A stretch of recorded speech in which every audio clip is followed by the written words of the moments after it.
Ensuite, dans la question telle que je l'ai comprise, et là je pense que je sors un peu de mon rôle de président de Géo, c'est je remets mon treillis de sous-chef Ops de l'état-major d'armée, c'est quel appui Géos pourrait apporter à la stratégie française.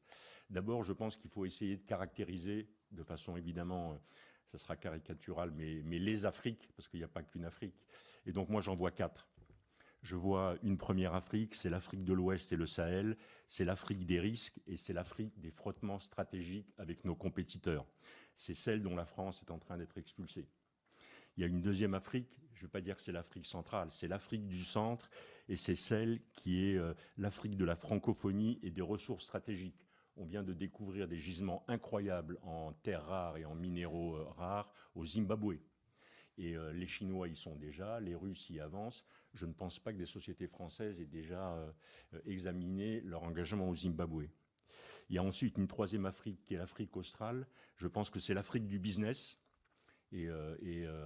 Parmi les plus grosses économies, il y a évidemment l'Afrique du Sud. Donc c'est plutôt ce domaine-là qu'il faut privilégier. Et puis enfin, il y a l'Afrique de l'Est. Et pour moi, l'Afrique de l'Est, c'est l'Afrique des flux commerciaux entre le canal du Mozambique, entre la mer Rouge, entre ces lignes-là. Et c'est ça qui sont les priorités.